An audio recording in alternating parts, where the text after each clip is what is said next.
What's up, men? Welcome back to Kingdom Dads. What's up, Nate? Man, I'm doing good today, man. How are you? And I'm good. Been a really good week. A lot going on like always.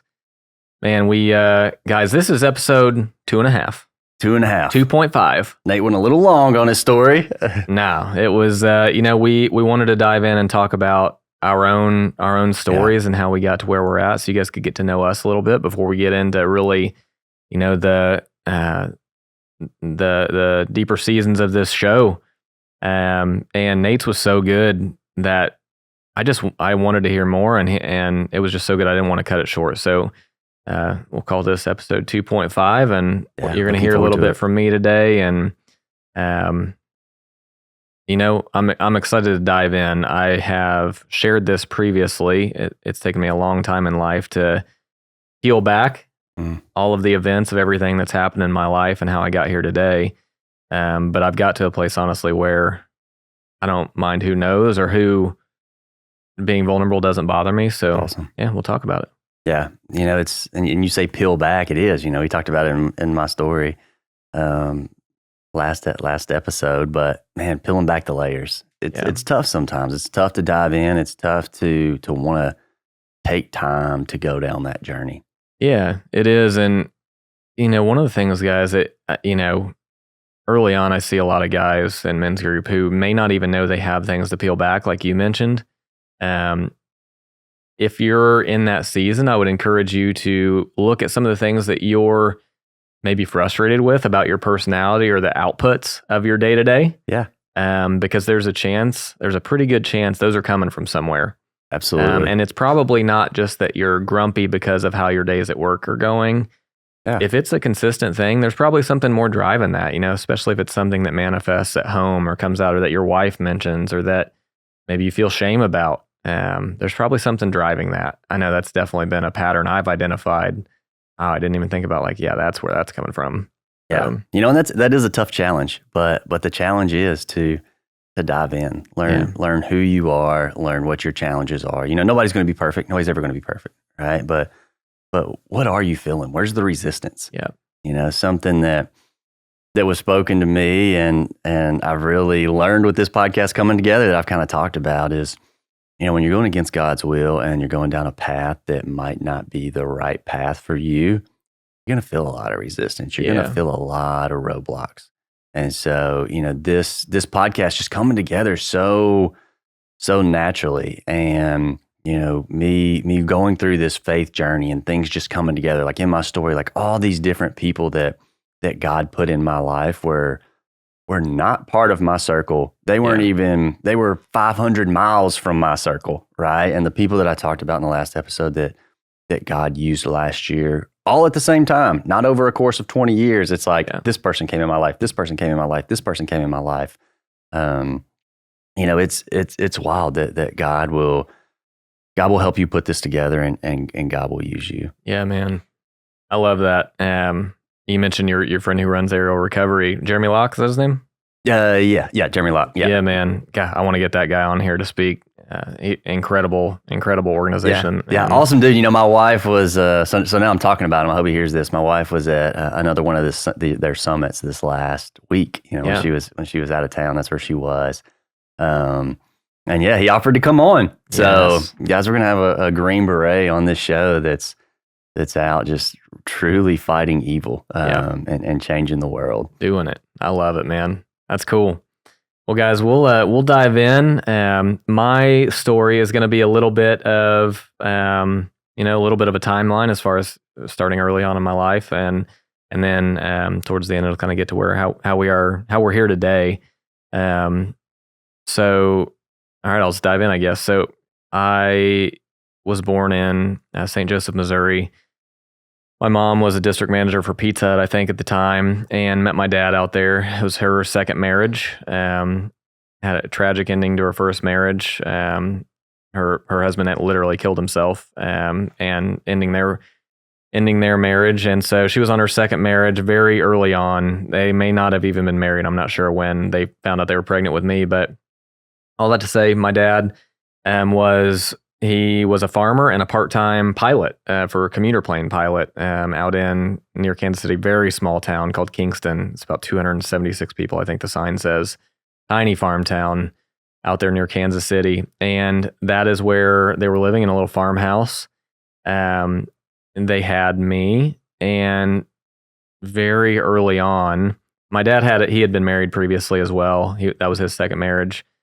Had a couple of kids already, my older brother and older sister, and he definitely was in no shape to be a dad at that phase, right? He was young, she was young, but pretty early on, I remember my mom telling me stories about, if I was upset or crying, like he would literally go sleep on a cot in a shop at night, and just to get away and get out of the house, and never would help with diaper changes or any of that, and you could just tell, just not ready in his life to be a father, right? As so many aren't. And I'm not blaming. I want to clarify, none of what I talk about today is casting shame. And I've made that very clear to all of the characters I'm going to talk about in this story. I've actually written personal letters extending my forgiveness, and even going as far to say, hey, you should not be ashamed. Like, that's a lie. Yeah, I mean, we don't really control where we came from, right? Yeah. Like you said this during my story, and you're not accusing anyone of anything, Yeah. right? Like you are brought up the way you're brought up, and you're on the path that you're on, and yeah, I mean, we should all challenge ourselves to improve that. But but it's important also to recognize and realize the truth behind what drove a lot of the things, right? Absolutely. So very early on, I think I was around the age of 2. My mom was out there with him, not having a whole lot of help, kind of alone. My mom's family was from a small town, Lebanon, Indiana. They owned Ponderosa steakhouses back when those were huge in the 80s and 90s. So my grandpa owned a bunch of Ponderosa steakhouses and some laundromats. And they offered my mom and my dad to, hey, like, you need some help, move out here with us, and we'll give you guys one of the laundromats to run, and you'll have your own business. And so anyway, my mom somehow convinced my dad when I was 2 to do that. They packed up a U-Haul. They bought a house in Lebanon, Indiana, out in the country, on 4 acres, very humble, small house. Essentially showed up there, unpacked the first U-Haul. My mom and I stayed. My dad went back to get the second load, and he never came back. And man, how you have things in your memory where from a very young age you're like, I don't know how I remember that. Yeah. But there are just a few memories. We had a yellow corded phone, one of the rotary phones that hung on our kitchen wall at the time. And I remember my mom picking up that phone. I was in the kitchen on the floor, and I remember her picking up that phone and bursting into tears. And essentially that was my dad telling her, hey, I'm not coming back.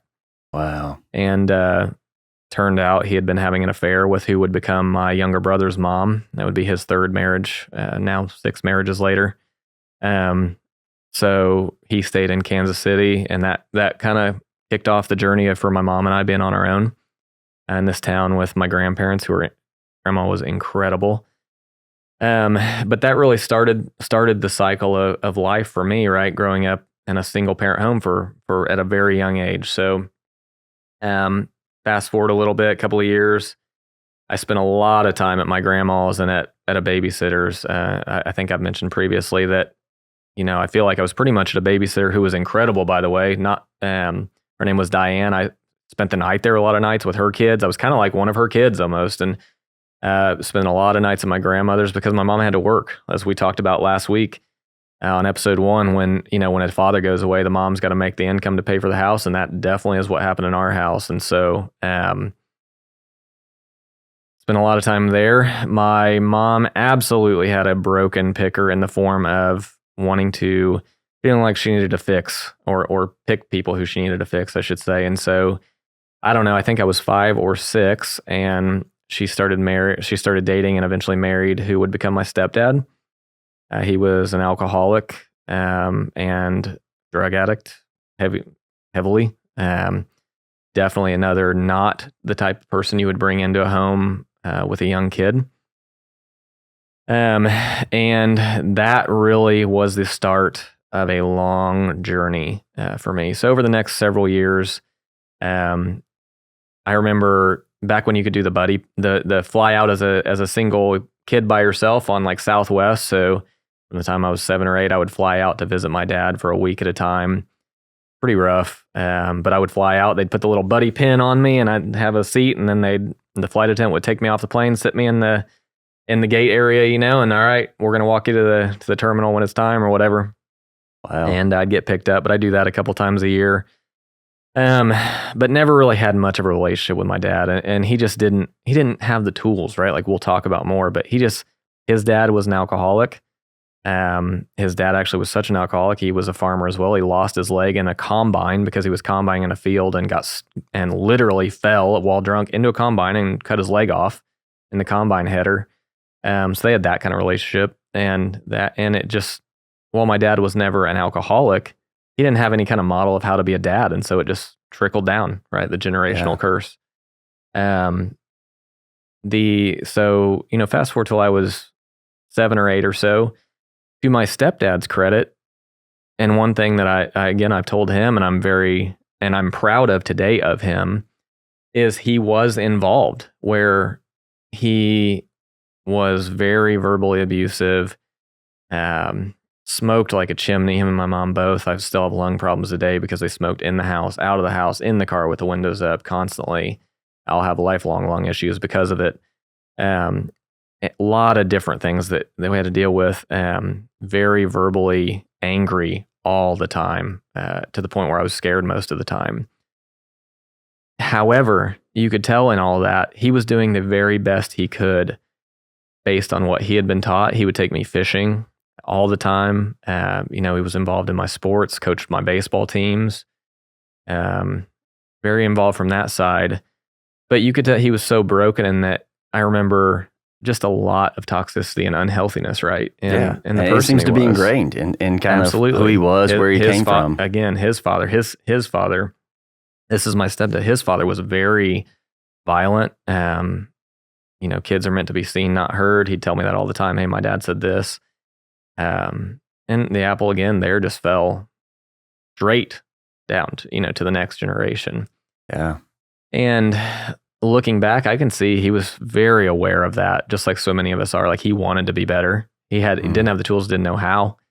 Now, we'll talk again here in a bit where he is now, and just I'm incredibly proud of who he's become, given all of what he was handed in life, even. So, you can imagine that was 8 or so years old. I get into motorsports with him. We loved racing, loved motorsports. That's my passion in life. I love NASCAR, open wheel racing, any kind of motorsports. He scratched off a lottery ticket one time and won $2,500, I think it was. And he said, "Hey, you want to buy some go-karts and go-kart racing?" And we had some friends that did that, and we're from Central Indiana. That's kind of like college football in the South. Racing is huge up there. Heck yeah. And so we got into that, and I raced karts for 16 years, 14 years, something like that. Won a lot of races, a lot of championships, and eventually got into USAC midgets and sprint cars and semi-professional racing. And again, he was very involved. Countless hours spent with me on that, countless amount of dollars that him and my mom spent with me on that. But it was not without a massive amount of contention. So fast forward again, I know I'm saying fast forward a lot, but trying to speed through kind of the how I got to where I am. That became really hard when I was a teenager. You mentioned in your story, right, where at some point, after being scared for years, not knowing what kind of mood I was going to come home from school to, or what kind of mood he was going to come home in from work, and my cortisol levels just being through the roof all the time. I remember I didn't know what it was, but I was stressed all the time. And at some point, you start to fight back. And that hit me probably when I was 14, 15. I remember I'm not doing this anymore.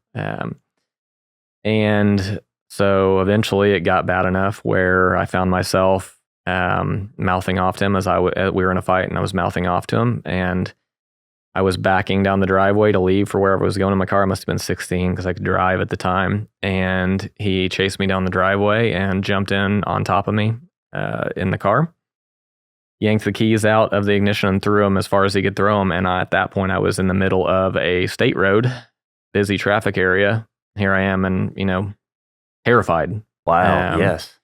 And that was a trigger point for me where I said, I'm out. And so at 16 and a half, I think, I was lucky enough, I guess, to have some a really good friend, my best friend at the time, Matt Hernandez was his name. His parents, Sean and Lori Reynolds, if they ever hear this, I couldn't tell them thank you enough and what it meant to me, what they did. But they said, hey, you can come live with us. And they opened up their home. They had a downstairs basement where Matt lived, and we had the whole basement to ourselves. So 16 and a half, I think I was late junior in high school. I was young in school, in my class.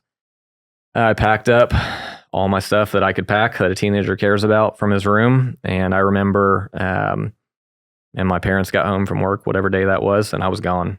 And it was done. I wasn't going back, and I never did. Wow. And so I lived with them for the next year and a half until I went to college. Incredibly hard, because while I knew that was safest for me, I was also breaking my mom's heart, as you can imagine, having her son. And I was incredibly close with my mom, but having her son move out of her house. And I'm sure she was caught and not knowing what to do. I had a lot of anger at my mom for years, because I'm like, why didn't you protect me? Yeah. Like, Absolutely. I know if my kids were ever in that boat, I would keep them safe. And me being vulnerable, she didn't keep me safe. But I also can't imagine the position she was in, right? Yeah, absolutely. No, and good for you for pulling back that layer, right? Like being able to go back among chaos and challenge and see where your mom stood. And I mean, even as you go through this, right? Like I can see the challenge and the hurt in your face, but being able to let God take this moment and reflect on, you even done it a little bit already, of who your stepdad has become. Yeah. That's awesome, man. Yeah, thank you. Yeah, so, fast forward again, I am going to college. I actually moved to North Carolina for motorsports. I moved to go to, at the time it was called NASCAR Technical University, but essentially a mechanical program it was a NASCAR feeder program. I ended up deciding, hey, if I can't drive, I don't want to work 90 hours a week. I want to be the driver. And if I can't do that, then I'll do something else. Horribly regrettable decision now that I look back. Should have stayed with it. But ended up coming back home, going to IU where all my friends were going. So I went to IU and graduated there. Things went well. And right after I graduated in 2008 in the middle of the job crash, and me and a whole bunch of buddies, my best friend, lifelong best friend, Derek Princell, incredible guy, moved down here, convinced him. He's not as much of a risk taker as I am, but somehow convinced him to move down here. You're welcome, because you met your wife shortly after we moved, by the way, Derek, if you're listening to this. But we moved down here with a bunch of guys, and that really kicked off the next chapter. About a year and a half after I moved down here, I mentioned earlier that my parents smoked their whole life, and my mom had probably smoked since she was 13 or so, I guess. I don't know. She was diagnosed with lung cancer and had a long fought next 10 months or 11 months battling lung cancer, and ended up passing away after all of her chemo and radiation. It just was too far along. So that really was the start of unwinding for me. It sounds like there's been a lot that I've talked about that happened, but nothing up to that point. I had just been getting through, but not dealing with it. But when I lost my mom and I was down here, on my own, I hadn't met my wife yet. I dated a lot, had a lot of broken relationships, very unhealthy, partied a lot. I always knew God, but not, we weren't a family that grew up going to church by any means. I think my parents started going to church like when I was in high school, but really I feel like that resulted. So reverse back just a bit, again, because we didn't grow up in church. And again, one of those other key moments in life that I look back at, but I somehow ended up dating my math teacher, my Algebra 2 teacher's daughter, as like a junior in high school. And they were an incredible family. She was an awesome quality person. And I remember she asked me one time, she's like, hey, why don't you come to church with us on Sunday? And so I did, of course, just because, my girlfriend who I was dating was going, I'm going to go with her. But I'll never forget the pastor's name was Harry Pitts. Like, you can't forget that. Older guy, and he spoke on Daniel and the lions then, that story, I still remember. But from that point on, I kept going. And it wasn't long after that we didn't we didn't stay together. We were cordial, but didn't stay together, but I kept going. And then, and then I think my parents and the rest, my grandparents even eventually started going to that church. Ended up getting baptized by the new preacher of that church. Lee was his name. Incredible man. He ended up marrying my wife and I 20 years later. Wow. Came down here and married us. He took over as a new pastor shortly after Harry retired. But anyway, so go back to after I'd moved down here. I get down here and I'd been baptized, years earlier. I knew God was good. I knew who he was. I was a believer for sure, but hadn't done any of the hard work. Didn't really know what it meant. But I was loaded up with just a massive amount of hurt and burden and brokenness. I was down here with no family, no relationship. A lot of my, when you lose somebody and go through something like that, you spin off a lot of toxicity. It's almost like an addict who is constantly hurting those people around them. Yeah. Well, when you're hurting as bad as I was, you. I hurt a lot of people around me at the time because I was hurting. Yeah. And, to the point I mentioned Derek earlier, I hurt Derek at the time. I hurt a lot of my close friends that I later would have to apologize to profusely. And at some point, I don't know, a couple years later, 12 years ago, I met my incredible wife, Kelly, who is one of the most amazing women you'll ever talk to in your life. She was a missionary at heart. She was literally in Africa on missions when I proudly received her Facebook outreach asking me if I would like to go on a date at some point when she got home. I just want to make sure everybody understands that. Yeah, nice. You had a good picture going on then, huh? That's right. I must have. My profile picture was slick. But no, how that happened was I had a good friend who I was working with named Steve. His wife was Kelly's boss at the time, and they both knew we were single and Christians, and they said, hey, I think you need to meet her and she needs to meet you. And so Kelly reached out on Facebook and the story is being told ever since. So very similar to your story, Nate, where you said you were doing life and quote unquote leading your family and doing what you knew to do for a long time. And for the first 8 years of our marriage, I would say that's what I was doing. Now, we had a lot of struggles because I was incredibly angry after everything that had happened. And I grew up in an incredibly angry home.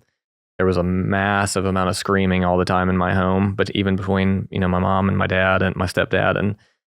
And just when you grow up and your dad's out there, your real dad, but he's not reaching out to you, it kind of pisses you off, to be frank. Because you're like, so. why does, you're constantly just like, what's going on? Like,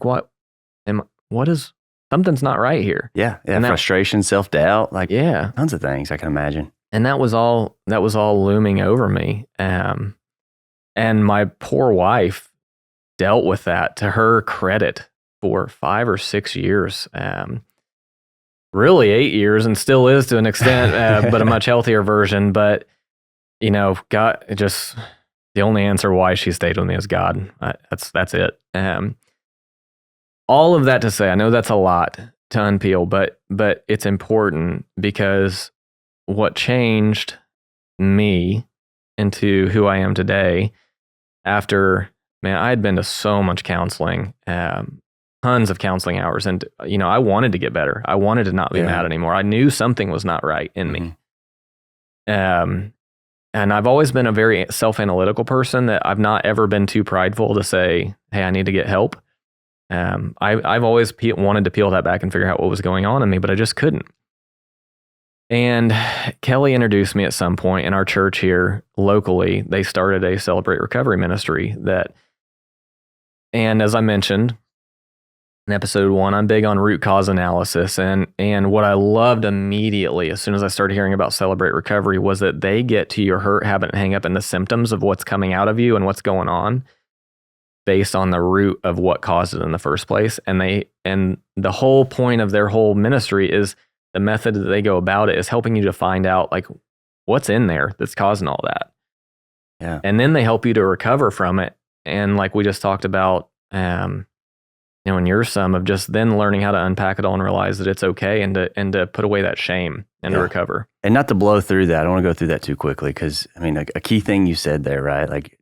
diving in to figure out what's driving that. Yeah. You know, it's so easy as a man to as a father, as a leader, to just to beat yourself up, right? To Yeah. tell yourself, go figure it out, pick yourself up, you know, quit complaining, quit whining, go figure it out, you know, and it's not that easy. You know what's funny is until we start doing that, we know so little about ourselves at the core if we're not intentional about it, that the whole time I thought I was an angry person because of my real dad.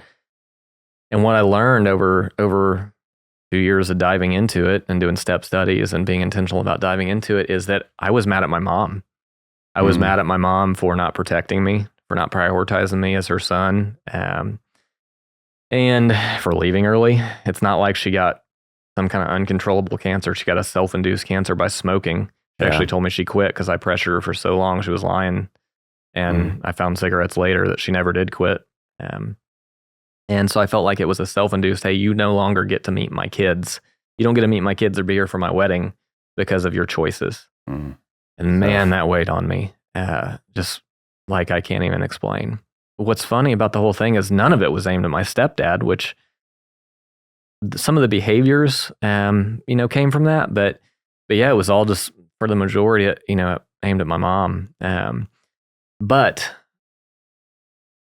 I guess where I'm going with that is after, going through a step study, diving in, really doing the work. And guys, I'm still not there. I still deal with anger.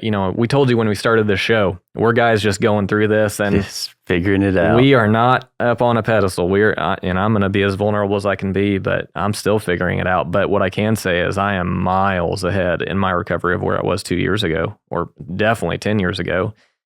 And in the space now where I can tell for probably 8 years, I remember saying to my wife, like, you should be looking at me like a knight in shining armor. Like when she would get frustrated or like thrown off because I would expect her to respect me in a certain way and to act a certain way towards me. Yeah. And I was so frustrated because I wasn't receiving that, right? Yeah. I definitely wasn't earning that or deserving of it, by the way. That would be tough. So many young husbands, we feel like, yeah, that's just what, I'm taking my family to church and our kids are great kids. And yeah, something I think that we've talked about this in the past, but, both of us in both of our stories, not taking the time to work on ourselves before we got into our relationship, right? And most people don't, right? Like if you're getting married in your early 20s, late teens, you're probably not, in my 30s, right? Like you're probably not taking that time to really know who you are, break down what makes you you. And then we come to this relationship and we expect so much out of somebody else. We expect them to do so many things for us and support us in so many different ways.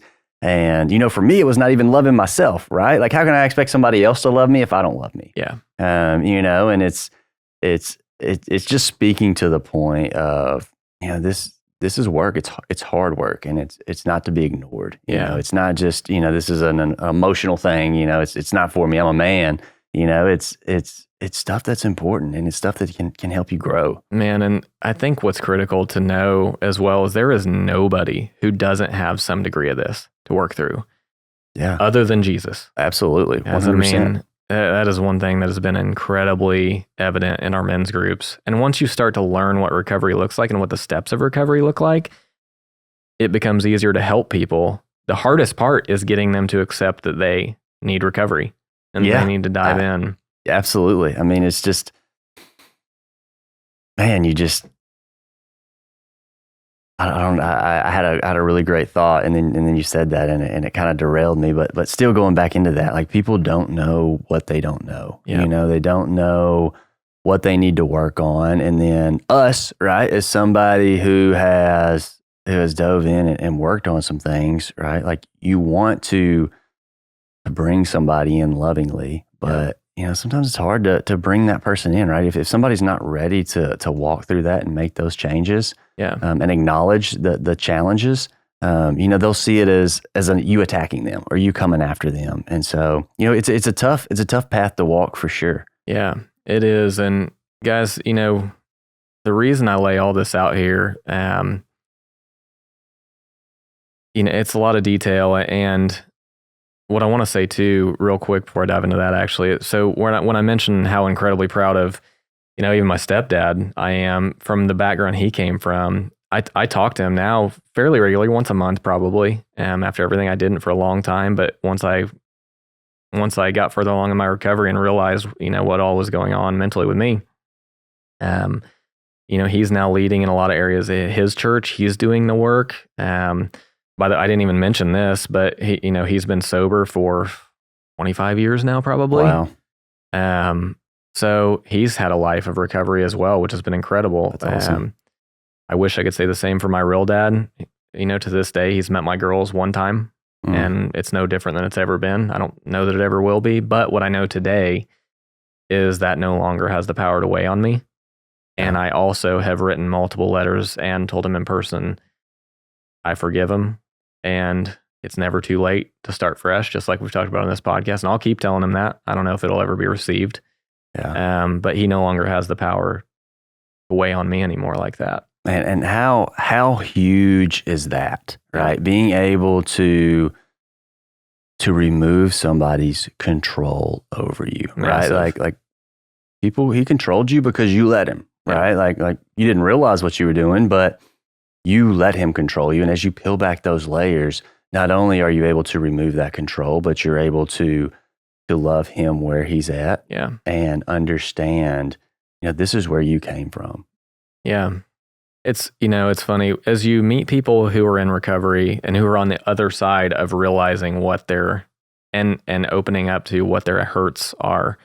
And even if they're just working through recovery, but those who have been, those who have been healed and accepted for what they've been through and are in recovery, they have a different feeling about them that, man, when they see that people love them after all they've done, it is a different kind of presence that I just love it. All that to say, guys, the reason that I'm here and kind of the whole point of this whole, my condensed testimony is because I know firsthand, I have been through it with my dad, my stepdad, generational addiction, generational abandonment, there were 12 divorces between my dad and my step-parents and my mom. 12. And, I've said all along, I'll get married one time and that'll be it. And we'll figure out how to make that true. And we've done that. But I've just realized through all of that the number one way that we can change generations, in my opinion, as a church and as men, is to be healthy fathers, husbands, and to raise healthy kids who know what a healthy family looks like, to raise our daughters up in a way that they know what a healthy husband looks like and the way that they treat their spouse, because they're going to model their spouse selection off of how I treat their mom. Mm-hmm. To raise your son Pierce up in a way that he knows how he's to treat his spouse one day. And that is the number one way that we do that. And to me, it's not a choice, guys. We're not given that option. God calls us to do that. Some men have made it a choice out of disobedience to our God-given calling. And we're not shaming you for that if you're one of those at all. There's no shame in it. What we are calling you to do, though, is to break that chain, and that it's time to step it up and to break that off. And that starts today. Yeah. I think something that was said over and over again in my story and your story is, we didn't figure it all out immediately, right? Like God used people to help us get there. But, one of the biggest things is we were open to change, right? We had faith and we wanted to change. And that's really the first step. I know that there are stories, there are wild stories out there, right? Stuff I can't even fathom. And, if you're driving or just listening and thinking through like, this isn't really for me, you don't know me. I can imagine that would be tough to work through. Yeah. But the first step is just having faith and letting God use you. That's the first step, right? Because it's exhausting to do it all yourself. I feel like I'll say this 1,000,000 times over the course of this show, this podcast that we're doing over the next several episodes, because it's so wild to me as I look back what a exhausted state I was in until I was willing to have faith, until I was willing to let God take the burden of stress, and until I was willing to stop setting my own plans and stop leaning on myself to figure it out. And so that first step is huge, and I think that's a great challenge for today. Is challenge guys to step out and just get moving in the right direction. Yeah. God will meet you. Yeah, man. And for those of you guys who have actively taken the step of recovery, or who are on the other side of whatever your story is, man, I just encourage you to use that. Like we talked about earlier, there are a lot of other men out there who are going through something that you've been through that need somebody like you. The whole "if not you, then who" thing, so true. Just say yes. Reach out to one of your brothers who you know going through something. Check in on them. If they cross, I talk to the men's group all the time and say, hey, if somebody crosses your mind, send them a message. Yeah. Like if they're on your heart, send them a message. Don't just think about it and not be intentional. It's probably not an accident. Yeah, probably not an accident. So that's where we're at with it. I know this was one of the more heavy episodes, but I feel like it's important because it is a lot of what drove me personally to get here today. But it's also one of the most rewarding things I've ever done, is to walk alongside men who are struggling, and then to see them come out on the other side to be leading their families and fathering their kids in such a different way than they were able to before, through what God's doing, in us who have been recovered. So yeah, man, and props to you. I've known you for several years now, and I've heard pieces maybe of your story, but I haven't heard it all out. And I've never would have guessed. You're a strong Christian man today, and you're leading others in the way God has called you to do. I mean, man, props to you, man, for allowing God to work in you, to peel back those layers. I mean, it's amazing what God can do if you just allow Him. Yeah, thank you, man. Well, guys, that's it for today. I'm going to pray us out, and just really appreciate you guys. I cannot encourage you enough. We've got an incredible guest coming up in episode 3, who has just been an amazing friend of mine.